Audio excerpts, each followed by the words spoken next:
श्याम जगत में बहुत बड़े हस्ताक्षर राधा विमल दीक्षित पागल, जिन्हें पागल के नाम से जानते हैं, आज हम उनसे बात करेंगे। उन्हीं की कहानी, उन्हीं की जुबानी, उनसे हम जानेंगे उनके जीवन से जुड़े हुए महत्वपूर्ण विचार उनके और किस प्रकार से वो संगीत से जुड़े। हम बात करते हैं राधा विमल दीक्षित पागल से। विमल डॉक्टर इंजीनियर के ख्वाब लेते हैं और जैसा कि हमने आपके पूर्व में एक इंटरव्यू में सुना है कि आप किसान परिवेश से बिलोंग रखते हैं, लेकिन भजन गायकी में आपका आगमन किस प्रकार से हुआ, उसके बारे में सर आप थोड़ा सा हमें जानकारी दीजिए। कुंज बिहारी श्री हरदास राधा वल्लभ। सर भजन गायकी नहीं, उस टाइम तो सिर्फ गायन था। मैं 3 साल का था तो हमारे स्कूल के हेडमास्टर जी ने, श्रीमान जयवीर सिंह राठी जी ने मुझसे कहा कि विमल 15 अगस्त आ रहा है, तुम कुछ गाओगे? मैंने कहा मैं गाऊंगा। तो जब मैंने वहाँ पर एक देशभक्ति भजन गाया, गीत गाया, तो मुझे एक टिफिन मिला उपहार के तौर पर, जिसमें रोटी रखी जाए, छोटा सा टिफिन। पर जब वो टिफिन मैंने अपने हाथ में लिया तो मुझे ऐसा फील हुआ जैसा आज किसी इंडिया क्रिकेट टीम को वर्ल्ड कप हाथ में आने के बाद लगता है। वो टिफिन और वर्ल्ड कप फीलिंग एक जैसी थी। उसके बाद मैं अपने गांव के कीर्तन मंडल में जाने शुरू किया, तो वो मुझे ये कह के भगा देते कि बुजुर्ग तो खेती करते हैं, खेत जोतते हैं, तुम गाने वाले बनोगे। बात चुभती थी मुझे जी। मैंने कि नहीं, मैं गाने वाला बनूंगा एक दिन। मैं भाग जाता गाने के लिए। अगले दिन पता लगती घर वालों को कि गाने गए और विमल, तो पिटाई भी होती जी। क्योंकि हमारे उस टाइम में इस गायन को बहुत निचले स्तर से देखा जाता था जी। नाच गाना हमारा काम नहीं है, लेकिन जितनी मुझ में मार पड़ती उतना ही मेरा आत्मबल, आत्मविश्वास और ज़्यादा मजबूत होता। मैं करूँगा। तो मुझे शरण मिली गोलोकवासी परम विरक्त संत बाबा ऋषिका पागल जी महाराज की वृंदावन धाम। उनको सुना तो ऐसा लगा, हाँ, इनसे मुझे कुछ ना कुछ लेना है। मैं पलवल से रोज क्लास का बहाना लेकर के, बंक मार के, क्लास से छुट्टी मार के डेली नंदगांव पहुंचता। वहाँ गुरुदेव को देखता और गुरुदेव मुझे देखते रहते। ना वो मुझसे कुछ कहते ना मैं उनसे कुछ कहता। ये चलता रहा। एक दिन वो होडल हरियाणा में गाने के लिए आए थे। मुझे आदरणीय नरेश सिंगला जी उनसे मिलवाने ले गए। तो छोटे छोटे से हाथों से मैं उनके पैर दबा रहा था। उन्होंने कहा, अच्छा तुम पागल खाने में आओगे, मतलब उनकी संगत, उनके चरणों में आओगे? मैंने कहा जी बाबा। हम वहाँ जाते रहे वृंदावन। हमने संगीत की कोई कैसी भी शिक्षा कहीं से बिल्कुल नहीं ली। हमने आशीर्वाद लिया अपना गुरुदेव महाराज की जी, पागल बाबा। उनकी सेवा की। उन्होंने जो बताया वही हमने किया। मैंने Haryana youth festival, MD university Rohtak youth festival top किया अपने कॉलेज के लिए। उन्होंने मेरा एडमिशन गंधर्व संगीत महाविद्यालय दिल्ली करवाया। मैं वहाँ भी 2-3 महीने गया और वहाँ से भी आ गया, नहीं मुझे भजन गाना है। पहले मेरा काम हो जाता है। कुछ नहीं जानता हूँ गाने के विषय में। श्याम प्रेमी बुलाते हैं, मैं चला जाता हूँ, पता नहीं क्या गा के आता हूँ। अगले दिन पता लगता है कि मैं तो श्याम का बुलाया गया था, वहाँ पर मेरा नाम हो जाता है। ये कृपा मेरे श्याम की है जी। पागल जी, अब तक आपने गायकी के क्षेत्र में सिर्फ भजन ही गाए हैं या और संगीत की तरफ भी आप गए हैं? मैं इस भजन गायकी में ही रहा हूँ सर। बीच में भजन गायकी से पहले मैं सारेगामा वो सुपरस्टार मिनी सुपरस्टार एक प्रोग्राम आता था दूरदर्शन पर चंकी पांडे जी का, उसमें 8th क्लास के बोर्ड के पेपर लास्ट का पेपर छोड़ के भागा था घर वालों से छिप के। जुनून था, जाना है। वहाँ से एक शील्ड लेकर के आ गया था, लेकिन बोर्ड की क्लास छोड़ी। इसका मुझे दुख नहीं हुआ क्योंकि मैं एक शील्ड लाया था। फिर मैं इंडियन आइडल फर्स्ट में रनअपर रहा अभिजीत सावंत अमित साना के साथ। वहाँ से भी एलिमिनेट होकर के आ गया तीसरे एपिसोड से। उसके बाद अभी बिग बॉस सीजन 12 के लिए फाइनल हुआ था।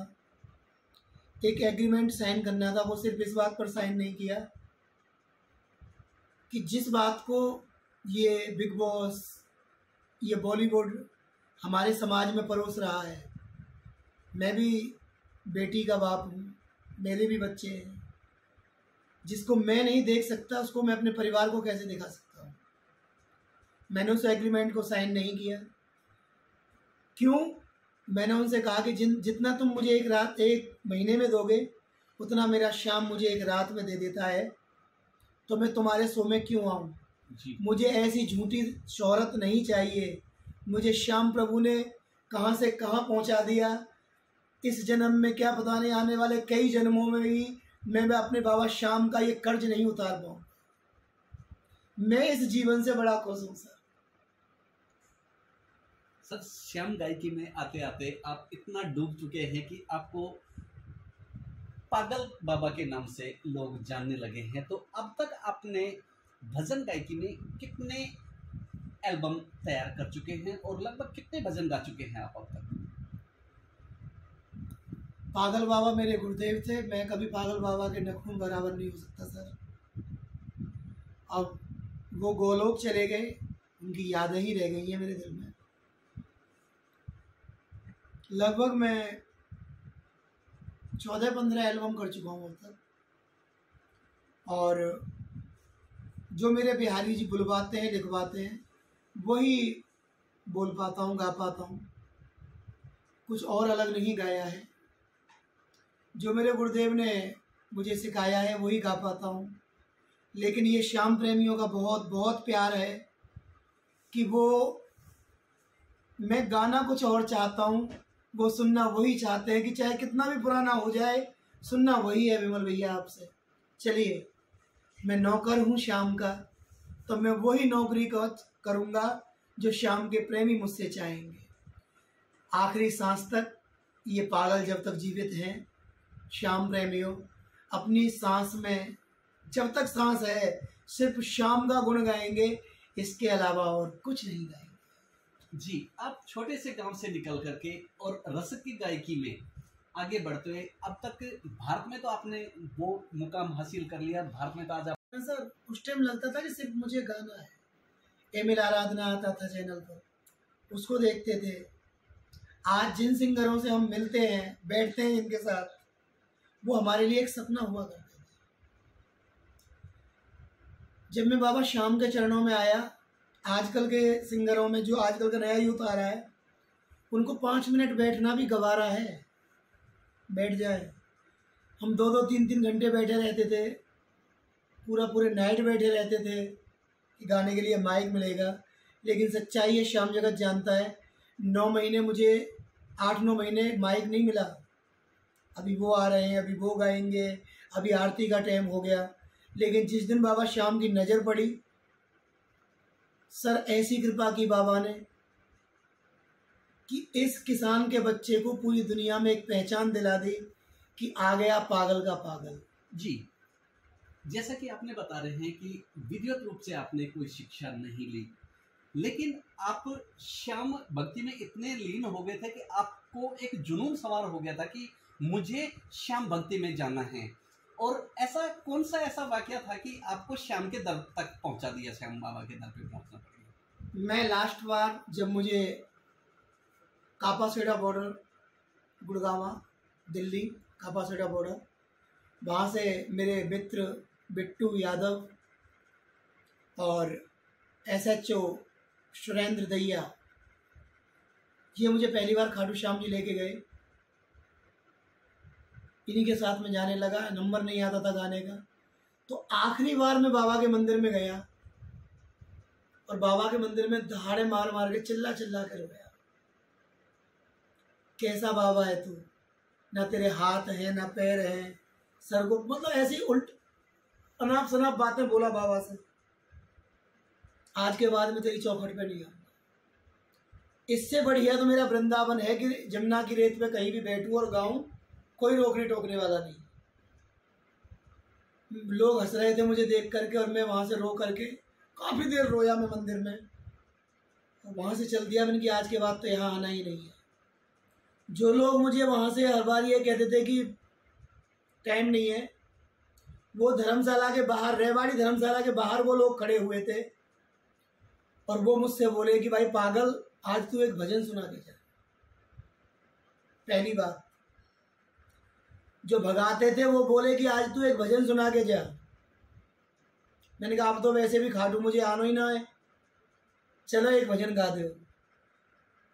रेवाड़ी वाली धर्मशाला में ऐसे भीड़ थी जैसे स्टेडियम के अंदर होती है, बालकोनी नीचे ऊपर सब एकदम क्राउड ही क्राउड। तो आदरणीय मुझे एक भजन गाने का मौका मिला था।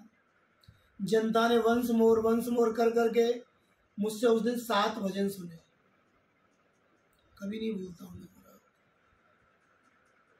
7 भजन सुने और उस दिन के बाद ऐसी कृपा हुई कि मैं हर महीने बाबा के दरबार जाने लगा। गुड़गांव से ट्रेन से जाता था। अब तुमने कहा कि श्याम बाबा की तरफ आकर्षित क्यों हुआ, जिससे मैं लड़ाई लड़ा, नहीं आऊंगा। अब शब्द जो बोला कि तेरा एक सर लेके बैठा, ये बैठा वो बैठा, ऐसे लड़ा, उसने मुझ पे ऐसी कृपा की। फिर मैं गुड़गांव से ट्रेन पकड़ता था, इतनी भीड़ होती थी ट्रेन में, तो मैंने क्या काम किया, मैंने नहीं किया, वो बाबा ने किया। मैंने भजन गाना शुरू किया गुड़गांव से। 1 गाया, 2 गाया, 3 गाया। तो जो लोग सीटों पर बैठे थे उन्होंने कहा, ए लाला बेटा तुम इधर आके बैठो। उन्होंने मुझे बिठाया भी, चाय भी पिलाई।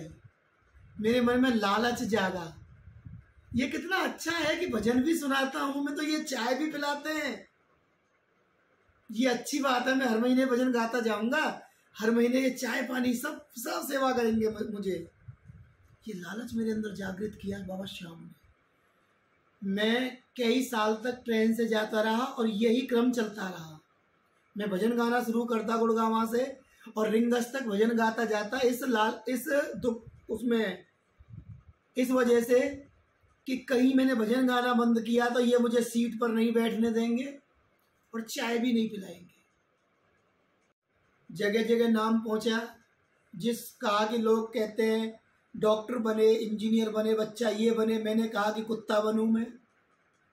मैंने मंदिर के बाहर ही ये एक कुत्ते का खड़ा हुआ देखियो, तो मैंने कहा देखियो श्याम प्रेमी, इस सत्य बात बता रहा हूं मैं इस चैनल के माध्यम से, क्योंकि ये मेरा दूसरा जन्म है, इस जन्म में मैं झूठ ही नहीं बोलता हूँ बस। तो मैंने देखा कि एक कुत्ते को प्रसाद के डिब्बा में हर श्याम प्रेमी कोई ना कोई कुछ ना कुछ डाल रहा है और वो कुत्ता वही खड़े खड़े खा रहा है। मोह गानों पड़े, ये डर रहे कि कोई सीट ते ना उठा देवे।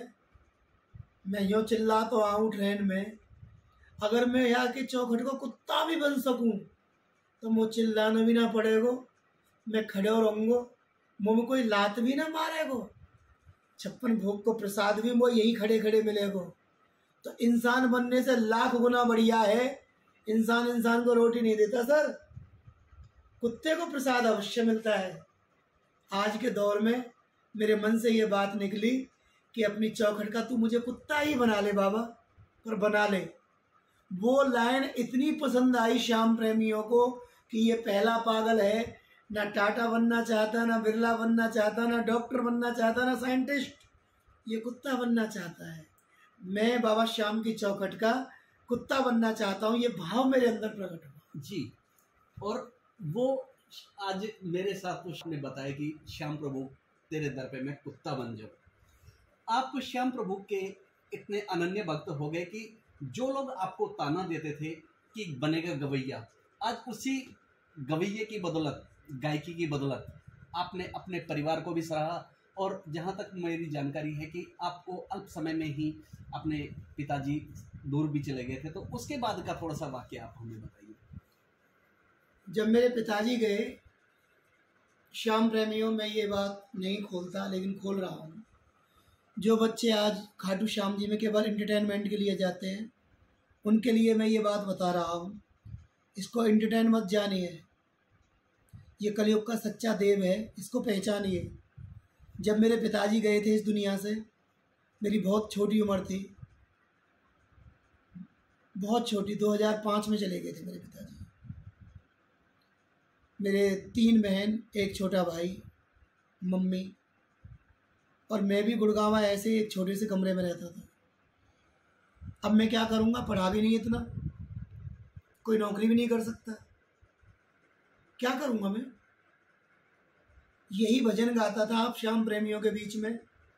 आप श्याम प्रेमियों ने बाबा श्याम का एक सेवक होने के नाते इस पागल को इतना प्यार दिया। 2012 में उसी गांव में जाकर के शादी की, जिस गांव के और पास में लोग कहते थे कि पंडित जी तुम्हारा लड़का नचकैया बनेगा, ये कुछ नहीं करेगा जीवन में। उस टाइम चुभती थी मुझे वो बातें, लेकिन बाहर है मेरे बाबा श्याम। मैं नहीं शादी कर रहा था 2012 में, किसी श्याम प्रेमी को मैंने ये नहीं बुलाया था कि आपको आना है, सच्ची। इस बाबा श्याम ने मुझे एक एक रात में 4-4 कीर्तन करवाए, खूब धन दिया। उसी गांव में जाकर के 2 बहनों की शादी करी 2012 में। मेरे क्षेत्र के 7-8 गांव देख रहे थे कि आज सुभाष पंडित जी के बेटियों की शादी हो रही है। लोग कहने लगे कि भाई कौन सा काम करता है ऐसा, कोई 2 नंबर का काम करता है क्या। अब मैं उनको क्या बताता कि मैं क्या काम करता हूँ। मैंने कहा जो तुम समझो वही सही है, लेकिन मैं तुमसे क्या कहूँ कि किसी श्याम प्रेमी ने मुझसे क्या कही है। जिसने श्याम को अंतरात्मा से चाहा है, इस श्याम ने कभी बाप बनकर, कभी भाई बनकर, कभी बेटा बनकर उसका पूरा साथ निभाया है। उसका जीता जागता प्रमाण प्रभु मैं हूँ। पागल के नाम से जानते हैं, तो भारत के अलावा आपने और कौन कौन से देशों में अभी तक अपना गायकी में झंडे गाड़े हैं? नहीं, मैं बिल्कुल किसी भी और देश में नहीं गया। मेरे पास अर्मेनिया से ऑफ़र आया, स्विट्ज़रलैंड से ऑफ़र आया, दुबई से आया, 2 बार गया नहीं, क्योंकि मैंने कई भजन गायकों के मुंह से सुना कि जो आनंद भजन गायकी का अपने भारत में है, वो आनंद आउट ऑफ इंडिया नहीं है।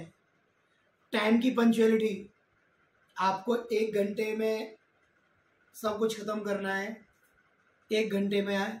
अगर आपने 49 मिनट गाया, 59 मिनट गाया, वो 59 मिनट गाया तो आप बेस्ट सिंगर हो। अगर 61 मिनट भी गा दिया तो यू आर बोरिंग, आप बोर कर रहे हो।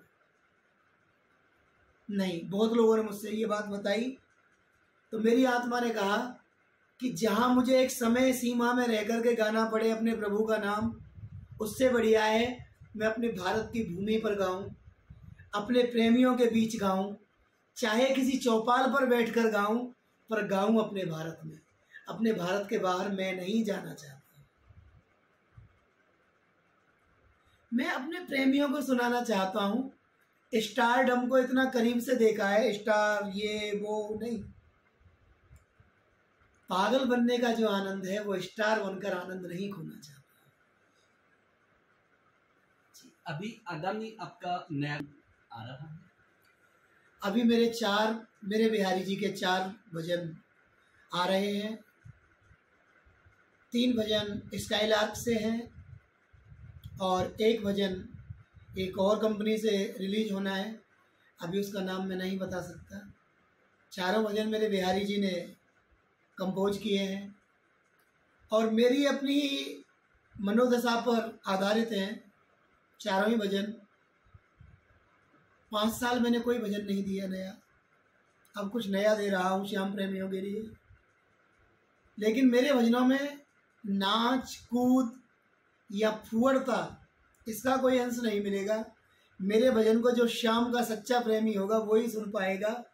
पागल रहे या ना रहे, भजन वही गा करके जाऊंगा इस दुनिया में कि मेरे जाने के बाद भी मुझे याद किया जाए। आज सत्कार के रूप में आज हमारे साथ राधा विमल दीक्षित पागल से हम बात कर रहे थे और आपसे मिलकर हमें बहुत अच्छा लगा। और आप यूं ही संगीत प्रेमियों को श्री श्याम प्रभु के भक्ति में यूं ही डुबोते रहें। आपको कि आपने इस पागल दास की बात को, मन के भावों को अपने चैनल में जगह दी, मेरा सौभाग्य है। मैं अपने सौभाग्य को प्रणाम करता हूँ। शाहजहाँपुर आज श्याम कीर्तन में हम आए हैं खाटू से। भैया धीरेन्द्र गुप्ता जी, धीर जी, उनका बहुत बहुत साधुवाद। और आपने जो मेरे मन की बातों को चैनल के लिए लिया है, एक बात अपनी तरफ से कहना चाहता हूँ कि जैसा श्याम परिवार पहले था, प्रेमियों विनती है इस श्याम परिवार को वैसा ही बनाइए। इस श्याम परिवार को व्यापार का आधार मत बनाइए। जो हम जब शुरू हुए थे श्याम बाबा के चरणों में जाना प्रेमियों, वहाँ पर एक भाव की गंगा बहती थी। अब वो अलोप हो गई है। अब सिर्फ दिखावा रह गया है। दिखावे से बचिए। जय श्री श्याम अंतरात्मा से कहिए प्रेमियों। मैं अपने जीते जी एक बार अपने समस्त श्याम प्रेमी, श्याम भजन गायक बहन भाई सबसे ये विनती करना चाहता हूँ कि जब भी बोलो कोई शब्द तो ऐसा बोलो जिससे हमारे आने वाली पीढ़ी को, नई युवा बच्चे बच्चियों को कोई आधार मिले, कोई एक सीख मिले। नाच कूद, ये धूम धड़ाका, ये बाहर की शैली को यहाँ मत परोसिए। इस श्याम दरबार को, इस भजन कीर्तन को कीर्तन ही रहने दीजिए।